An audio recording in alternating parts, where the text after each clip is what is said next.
Magandang hapon. Ay, sorry. Umaga pala. Magandang umaga po sa inyong lahat. Ako umapalit si JP. I have the privilege of pastoring here in Greenhouse Christian Fellowship, Rizal. I'd like to introduce this topic by sharing something that perhaps you understand. Kapag niloko ka, there is a quiet shame, hindi ba? What do I mean? Kunyari, na-scam ka. The shame you feel in a scam, it's the shame you feel in a scam that you fell into dahil friend mo siya. You thought you can trust this person. At dahil kahit na ang dami ng red flags na sinabi sa'yo ng pamilya mo o ng other friends mo, you still invested X amount of money to this person, and bigla siyang nawala. There's this quiet shame kasi when you tell that to someone or when you tell that to the very people that told you not to do it, you're proving that you are actually dumb. What you're saying is that tama kayo, mali ako. At nakakahiya yun. Same goes, kunyari, relationship. You believed in him, you believe in her, there are red flags. People have been warning you, but until you saw the photos, the evidences, hindi ka naniwala, nagtiwala ka, and you find sa dulo, how could I have been so dumb? It's the same shame you feel also, pamilya, politika, lalo na sa politika, you voted for someone and then pinaglaban mo yung boto mo and then dinefend mo pa at nag-convince ka pa ng iba only to be proven wrong today. Ano yung mukhang may ihaharap mo sa mga taong yun? Diba? Nakakahiya. And even in church, you stayed, you advocated for a certain leadership or pastor or a way things should be done up until nakilala talaga kung sino sila. And then in your head, ang dami mong inimbita, tapos ganito pala. Nakakahiya. You might be thinking, parang kapag-aral naman ako. May experience naman ako. May edad na nga ako. Paano ako naniwala dun? Paano ako naloko nun? And alam niyo, shame, kausap ko nga kagabi sa basketball ministry sa Ortigas. Nagkaroon siya ng panic attack because of sickness. You know, being an athlete, tapos bigla kang nagkasakit, biglang hindi niya magawa lahat ng mga kailangan niyang gawin. Tapos coach pa siya, so trabaho niya lahat about it. And then biglang wala. Sabi niya, literal, hindi ako makahinga. At night, nakahiga siya, hindi ako makahinga. Hindi ako makatulog dahil parang hindi pumapasok yung hangin sa ilong ko. And metaphorically, ganun rin, di ba? Pag may shame ka, parang hindi ka rin makahinga because parang either lahat ng tao lolokohin ka or lahat ng tao alam na naloko ka. So, umiiwas ka sa lahat. Wala na ba talagang ginhawa sa mundong to? And ang ganda ng ginhawa, because the word is simply saying na you can finally breathe. Parang isang malalim na hininga. And meron siyang personal aspect. Diba?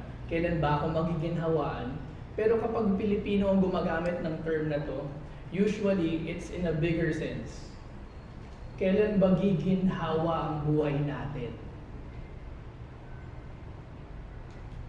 Kailan ba giginhawa ang buhay naming blank? Mahirap, naming mga nandito, naming mga ganyan. And in this passage that we read, in our narrative, pinahiya ang Israel, and then merong savior, quote and unquote, that came to save the day. And then finally, ginhawa. Nakahinga na sila from that shame. Gusto pa nga tanggalin yung kanang mata nila. God sends Saul. He raises an army. Israel is vindicated. Nice. But is it really? Totoo bang ginhawa ang dinala ni Saul? Because if we look deeper into the narrative, you will find a sinister reality. That victory is just as dangerous as defeat. Ulitin ko victory is just as dangerous as defeat. Because we will find here a victory without surrender. Behind the victory ng Israel, ni Saul, and of course, as the religious leader ni Samuel, behind it are hearts not surrendered to God. At pag naginhawaan ka sa buhay mo, kabahan ka. Because sometimes, ang mga taong nakaginhawa na, ang mga taong nangaapak ng iba.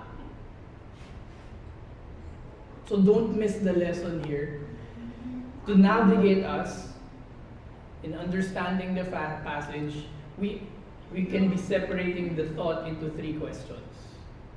Una, when God gives relief through imperfect leaders, ano ba ang pinapakita niya sa'yo? Secondly, how can visible victories hide an unsurrendered heart or an unfaithful heart? Pangatlo, paano konektado itong story ang ito kay Jesus Christ? Let's begin with the first question. When God gives relief through imperfect leaders, what is He really showing us? Nung makailan lang nagkabagyo. At pag nagkabagyo, imagine yourself, syempre wala kang matawagan dahil paano ba aayusin yung bubong nyo nang bumabagyo? Yung kapitbahay namin, sorry, natawa talaga ako eh. Kasi tawang-tawa rin siya nag-share eh. Saan ka na? So ganito nangyari, di ba bumagyo, alam mo kasi ulan. Yung asawa si ate, tawang-tawa siya when he was sharing because nagising siya. Yung asawa niya, kulay puti na raw yung mukha. Purbos daw hanggang bibig. Tapos parang, sabi niya, ano yung nangyari? The big one na ba? So, nag-earthquake ba? Ano? Ayun pala, bumigay yung bubong nila. Tapos, I don't know why, pero punong-puno ng pulbos yung mukha ng asawa niya. Kung ano man yung bumigay dun sa bubong. Tawag-tawa na lang sila pagkatapos. Pero ang ginawa nilang cover-up, nilagyan nila ng tarp. Pero syempre tarp hindi pwede, di ba? Temporary fix lang yun. Ang problema, kapag inisip mo yung tarp, yun na yung tunay na solusyon. Similarly, parang ganun yung nangyayari if you study the grand narrative of 1 Samuel. You find that Saul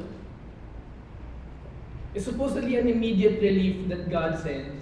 Pero just like a tarp, ang pagkatanggap sa kanya is parang siya na yung sagot sa lahat ng problema ng Israel. At ano ba yung bagyong dumating sa Israel nung time na yun, o sa Jabesh? Certain person named Nahash the Ammonite went up and besieged or pinalibutan yung isang buong town na ito. And all the men in town said to Nahash, o makipag-ayos ka na sa amin, and in other words, magiging slaves mo kami. Which is a common practice, di ba? In their time, you will pay fealty to a certain emperor or ruling neighboring para hindi nila ikaw atakihin, maglilingkod ka na lang sa kanila. Pero si Nahash kasi, meron siyang context. Because if you study the Judges, kinuha rin nung judges yung land na iyon, na akala nila supposedly sa kanila, but of course we know that it was a promised land, di ba? So, filled with vengeance, sige, in one condition, we will make a treaty with you, you will be our slaves, plus lahat ng kanang mata nyo, tanggal. And thus, ang goal nito is to bring disgrace on all Israel. Shame. Parang sinakal ng di ka na makahinga nito. And the elders, of course, even considered it. Sobrang shameful that even a shameful offer, give us 7 days respite that we may send messengers through all the territory of Israel. Tapos pag walang, take note, if no one will save us, we will give ourselves up to you. At sino ang Savior? When the messengers came to Gibeah of Saul, they reported the matter in the ears of the people, and all the people wept aloud. Now behold, Saul is coming from the field behind the oxen. And Saul said, "What is wrong with the people that they are weeping?" So they told him the news of the men of Jabesh. In a typical strongman fashion, took a yoke. Spirit of God rushed upon him, he took a yoke, 2 oxen, cut them into pieces, pinadala sa iba-ibang teritoryo ng Israel. Mangyayari rin to sa mga oxen ninyo kung hindi kayo sumama sa amin in fighting. As a reader, observant ka, because you would find here that supposedly, if I may just highlight it, the Spirit of God and the dread of the Lord. Supposedly, as a reader, regardless if you were an exile na unang readers nito, or if you are a reader today, you would find that it's God who caused Saul, or rushed upon Saul, and it is also God who convinced the people to join him. Supposedly, ang nakikita, yun dapat yung nakikita ng nasa narrative, which gives you a hint of what the passage is saying, because hindi yun yung masyadong mapapansin ng lahat. When he mustered them at Bezek, the people of Israel were 300,000 and the men of Judah 30,000. And they said to the messengers who had come, "Thus shall you say to the men of Jabesh Gilead, tomorrow by the time the sun is hot, you shall have salvation." Napaka-interesting ng omission dito. Compare it to what David said, "The Lord of heaven's armies will defeat Goliath." Compare it to Jesus, that I do the will of my Father. When the messengers came and told the men of Jabesh, they were glad. Therefore the men of Jabesh said, "Tomorrow we will give ourselves up to you, and you may do so whatever seems good to you." And the next day Saul put the people in 3 companies, and they came into the midst of the camp, surprise attack, nanalo sila, so much that those who survived were scattered that no 2 of them were left together. This is the same king who will eventually pretend to be a priest, disobey God for political approval, and who would die shamed in the battle against the very nation he would continue to fight, sa mga Philistines. So we asked the question kanina, when God gives relief through imperfect leaders, what is He really showing us? Do not mistake who your Savior truly is. Yahweh's mercy will continue regardless kung imperfect or perfect, regardless of imperfect people. The salvation of God will happen. And God's Spirit rushed on Saul for the task. Remember, the The reason nung nag-usap si God and si Samuel, the reason why he will call Saul is because I have heard the cries of my people. And interestingly, this is why there are Sauls in the Bible. There are imperfect people like Moses who simply wanted to magpakalayo-layo na lang. Or say, Samson, so willing to dishonor clear vows that he had with the Lord. But then itong mga taong to still brought victory to God's people. Kasi the point, I have heard the cry of my people. God wanted to save His people. He is the Savior. Temporary victories point us to a greater kind of Savior or relief. Totoo naman that Saul was a relief or a ginhawa during that time. But it was not ultimate. Supposedly, ang nakikita ng Israel at nakikita mo is that no human leader can fully save. Every imperfect deliverer points forward to the perfect deliverer in Jesus Christ. Kaya tayo, we do not mistake who our true Savior is. You got your dream job? Great, it's not your Savior. Bagong love life, finally, sweet, but can't heal the brokenness that you have. Movements, good, but no movements can save. Anak mo, naging achievers, sure, good. Pero kailangan pala niya si Christ. Nakabayad utang, may bahay finally, praise God. But there will be more that you will need help from Him. Nagkabati na yung pamilya, healing, pero kulang kung walang Christ. Tagumpay noon, di sapat ngayon. Gumaling sa sakit, mamamatay ka pa rin. Magandang legacy, but only Christ can make it last. Huwag umasa sa bagong leader.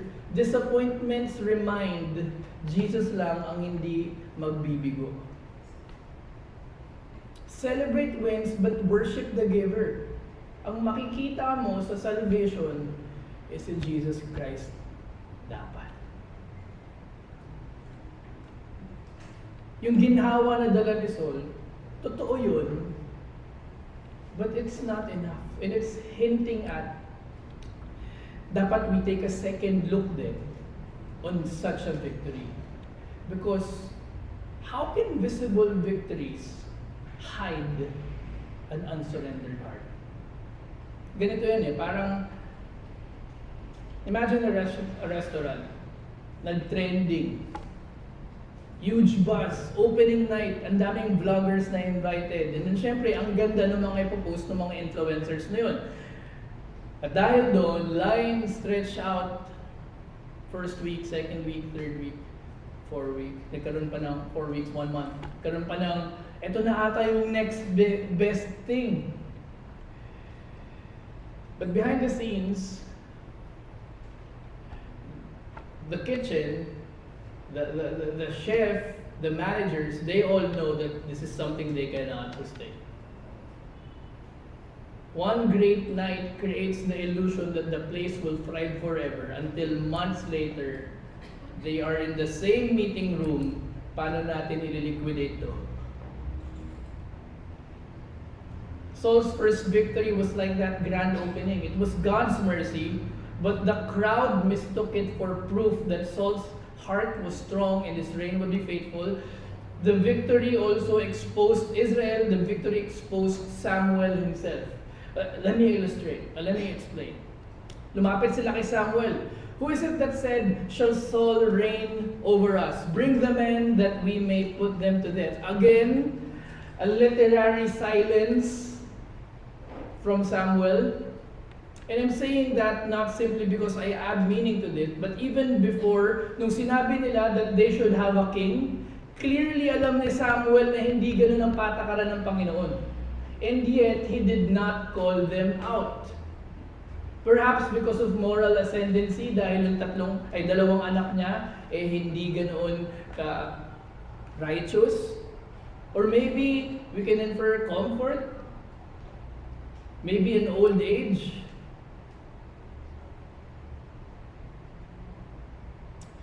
In the previous sermon, we heard also that there were haters of Saul.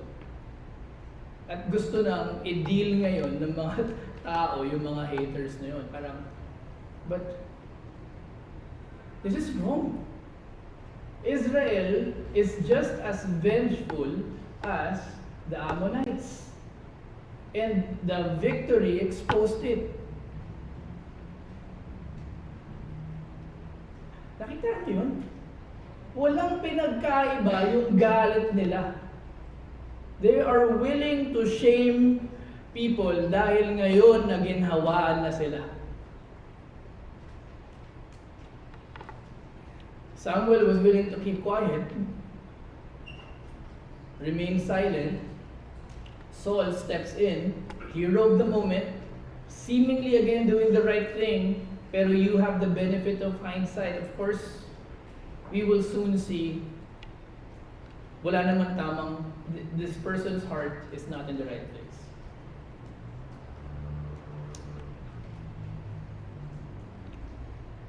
Success is not equal to faithfulness.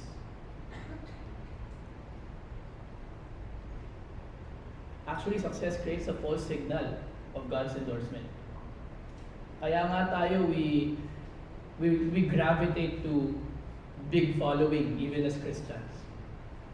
Because we are tempted to think that it's God's endorsement kapag merong 1 million views.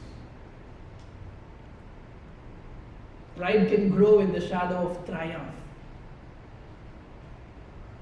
Yung early success ni Saul would later feed his latter part insecurity and self-reliance. Success is not equal to faithfulness. Tapos, spiritual complacency sets in. When victories come, it is easy to mistake temporary relief for lasting salvation. Kasi Samuel chose to just remain silent. Again, that success was not a religious faithfulness from the religious leader of their time. And unexamined hearts remained unchanged. Bakit? Nagiging smoke screen yung victory. Hindi ka na mati-check. Hindi ka na mala-lifestyle check dahil look at the following. Big win, hindi ibig sabihin ng God's full approval. Career milestone, hindi ibig sabihin nun, you have done the right things in your career. Baka nga kaya yung milestones mo ang dami is because you did all the wrong things. Relationship goals, pride and self-reliance. Success, numb to deeper change. Promotion in business, growth of business, okay na yung mga under the table. Binless naman niya eh. Family wins, quiet pride. Hindi kami katulad ng pamilya niyo. Look, buong buo kami. Comfort, dependence of God, wawala. Hindi ka na nga masyado mag-pray pag komportable buhay mo eh. Outward success, nawawala yung inward surrender. Past triumphs, nawawala yung lifelong faithfulness or the danger of it. Achievements can feed into yung gigil mo, yung control, your insecurity. Comfort, nawawala na yung nabablind ka na to fresh obediences that can come. Challenges or opportunities for God's work. In your old victories, your success in the past, your degrees, your whatever you've done, does not equal a transformed heart today. Success is not equal to faithfulness. Wins can hide rebellion. Triumph can fuel pride. Comfort can breed complacency. Alam niyo yung irony? Ito yung irony ng storya eh. Yung ginhawa, yung freedom na binigay ng God released their rebellion against Him. the victory that God gave Israel weaponized their rebellion against God.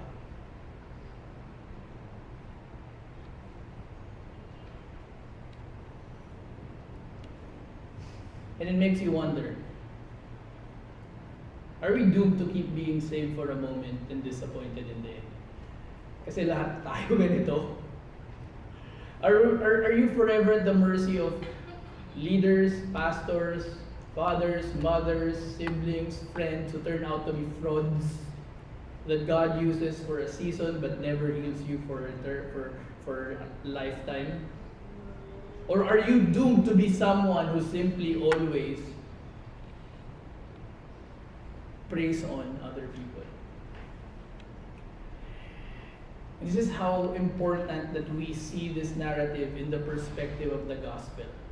Because that deep ache of helplessness is exactly where this story points. Because God's mercy through Saul was never meant to be the last word. It was a signpost, a foreshadowing to the true king who would come. See, Christ, the only one who will not fail, the only one who can truly heal, the only one who can transform you and restore your wounded heart. Imagine this, you've been working for a company that compromised, that promised you the world. At first, the boss seems brilliant, gave quick wins. Extra pay made you feel proud. But one day, everything collapses. Nagka-investigation at lumabas yung boss mo, may corruption pala. And suddenly, nagsarado yung kumpanya, you're left jobless, embarrassed for trusting. Or maybe, imagine this, you're in a pastor, you're serving together with a pastor in a church, you loved, you supported, but you know what happened next. No na exposed. Or think of a leader you voted for, maybe in your home, someone you depended on, but they walked away and failed you. Remember that sting. Remember that shame for hoping, that tiredness from carrying life alone, and that quiet fear, is there anyone I can really rely on? Alam niyo ano even deeper danger? Dahil kailangan mo ng ginhawa, dalawa lang naman yan eh. Either you do not ever seek help anymore, or dahil hingal na hingal ka na, gusto mo na huminga ng malalim, pag may dumating na trabaho, may dumating na pastor, may dumating na bagong lalaking babae, may dumating na bagong politician that promises the world, naniniwala ka na. Kasi anything or anywhere to make you breathe deeper again. Are we doomed? And the good news of our passage, and the good news of the Bible, is that there is real ginhawa, and it's just not in the usual places we look. It's in Christ. Hindi yung boss mo, hindi yung trabaho mo, hindi yung pastor mo, hindi yung mentor mo, hindi yung nanay, tatay, hindi yung friend mo. All of that may be taken away. Pero si Christ, forever. Alam nyo, isa pa nga sa mga ministry niya is to remove your shame. Everyone who believes in Him will not be put to shame. And Jesus Christ gives lasting ginhawa. Come to me, all who labor and are heavy laden, and I will give you rest. Di katulad ng mga tao, at di katulad mo, at hindi katulad ko, Jesus Christ can always be relied upon. Hindi siya nagbabago. And He declares His kingship. His kingship is a far cry from the insecure and avoidant kingship of Saul. He dies, pays for the penalty of your sin, so you can live forever. Pero ang hinihingi niya is for you to simply submit to His kingship. And as He was calling Israel to put God as king, Yahweh as king, as Saul should have understood, as Samuel should have enforced, and He calls you to submit to Christ's kingship. Kasi si Christ lang naman ang talagang hinahanap ng puso mo. But He doesn't stop there. Kasi pag nakahinga ka na, ayaw mo rin mangyari yung nangyari sa Israel. Yung nakahinga sila, it weaponized their rebellion to God na nagpahinga sa kanila.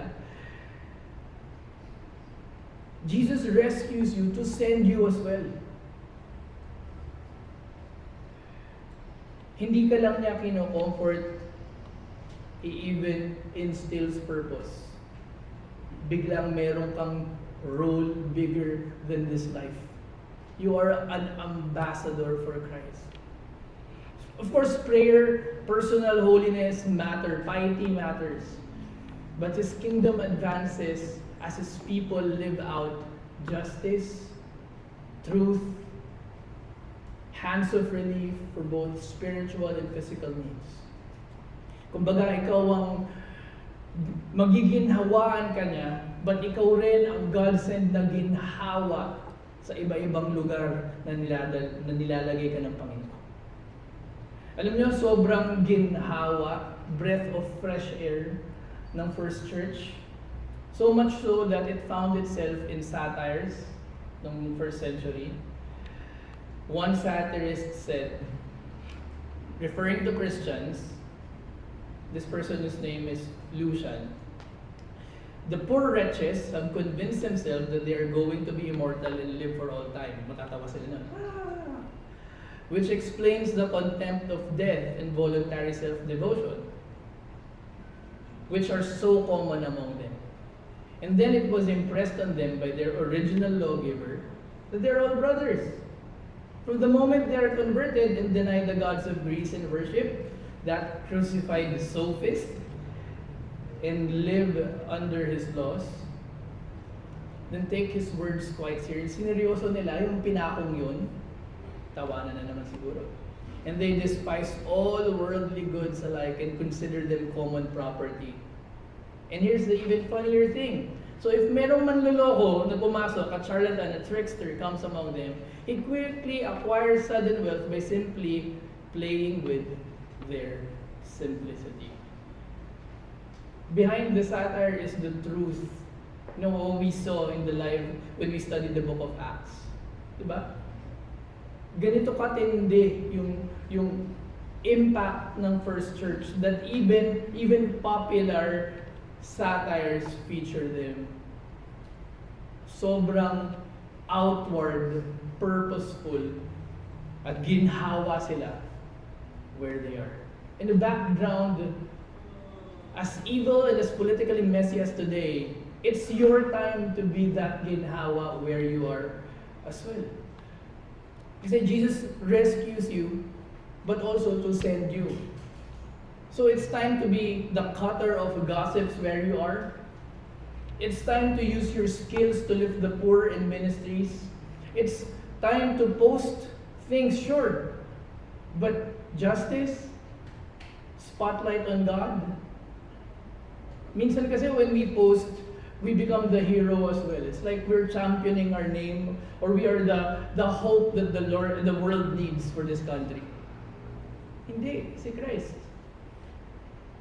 Lead with fairness, mga magulang. Break favoritism. And teach your kids to love and serve the poor. Join yung mga drives na ang daming ganun sa school, ano? Lead with integrity, husbands. No shady shortcuts in everything. May be a testimony sa pamilya mo. Protect the vulnerable. Even in your family. Mentor young men in your family toward real manhood in Christ. Wives, stand up for overlooked women and kids as well. Bring Christ's compassion into work, into your community. Make home a safe place to heal. Push for mga professionals, wherever you are, especially if you're a business owner, push for fair pay. Research. Tama ba yung binabayad ko sa mga tao ko? Honest policies. Mentor with humility. Invest time and income to feed and uplift marginalized people. Tell your story to unmask corruption and inspire courage. Paano mo ba nilabanan yung maling patakaran? It's a story that the young people should see, should hear. And speaking of that, mentor them, serve. Mentor them to serve as well. But also, back that relief, that ginhawa with prayer and with your resources. When Jesus reigns in you, you don't just feel better. You become His answer. You become the ginhawa, His ginhawa to the world's pains. Nagiging outward-centric ka because everything in you is already filled. Now, if hindi mo pa naiintindihan yun, yung sinasabi ko na napakaginhawa na ng puso ko, kaya all I can think about is for another person. Maybe hindi mo pa na nagkaroon ng desisyon in your life to submit to the leadership, kingship of Jesus Christ. And ang tanong ko sa'yo, napapagod ka na bang umasa? Gusto mo ba ng tunay na ginhawa? O hanggang ngayon, nagre-wrestle ka pa rin dun sa idea ng comfort mo? Because, ang worry ko, there are two things that can happen with that comfort. Either God continues to keep you there, and Romans says, He will give, sabi ni Paul, He will give you what you want as a judgment. Let that comfort forever blind you to the reality that you need God. Or that comfort will be taken away. Kung ano man yung nagpapakomportable sa'yo, negosyo mo, relasyon mo, pamilya mo, trabaho mo, that comfort will be taken away para maintindihan mo na siya talaga ang kailangan mo. Well, if you ask me, you don't have to wait for all that to happen. Christ said, the kingdom of God is at hand, referring to Himself. Repent about your self-reliance and believe in the kingdom of God is at hand. Believe in Him. You don't have to stay in cycles of disappointment and shame.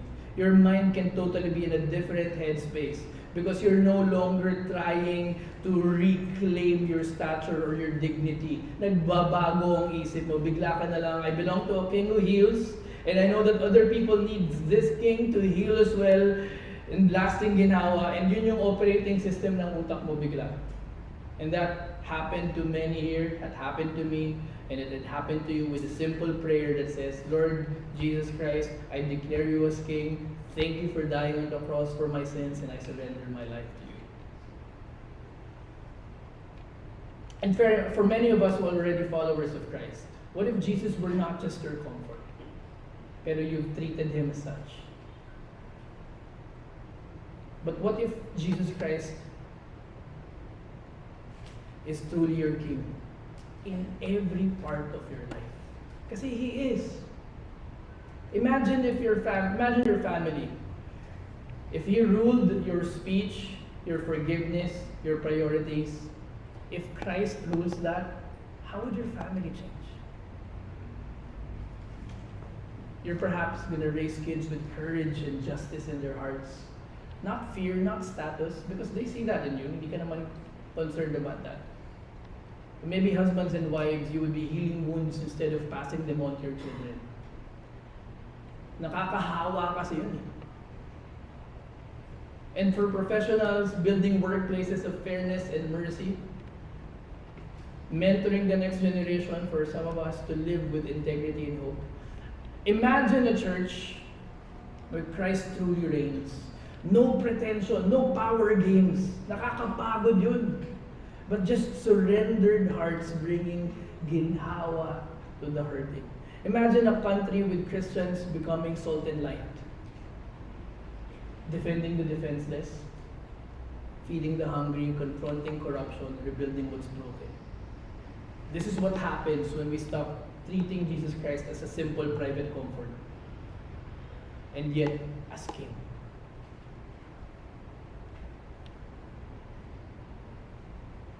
Quiet shame and hoping in someone or something Bakit? How can I be so dumb? Paano ako napaniwala nun? Israel felt that too. They were shamed. They were desperate. They were grasping for a savior. And Saul gave them ginhawa, but for a moment. But not that kind that lasts. And gaya natin, paulit-ulit naloloko ng panibagong tagapagligtas, trabaho, relasyon, politiko, sistema, and then pabalik-balik rin sa kahihiyan. But the story doesn't end in shame. It points to a king who does not exploit your hunger for relief. A king who lifts shame, restores dignity, and gives true, lasting ginhawa. So when you find yourself asking, wala na bang ginhawa sa mundong ito? Listen, meron. Hindi sa peking hari, hindi sa pansamantalang tagumpay, but kay Christ. Walang iwanan, walang panlilinlang, walang bitin na pag-asa. Run to Him. Surrender the shame. Receive the ginhawa only He gives. And rise to bring that ginhawa to a world still grasping for hope. At this juncture, we will be going to our small groups. And if mag-group na kayo in 3 to 4, yung facilitator po, bibigyan tayo ni Tito Jan ng guide so that it will help you also navigate paano i-facilitate yung small groups. But do try, of course we invite everyone, but if hindi ka comfortable to join, of course okay lang. But do try this because the goal of this is for you to flesh out in your mind, in your heart, and flesh out the applications as well on what we just read. Kasi it enforces the learning kapag napag-usapan pa natin further. Again, if I may invite everyone to please stand up in groups of 3 to 4, pag-usapan po natin yung mga breakout questions so that I'll be back in about 15 minutes and then I will give you the benediction.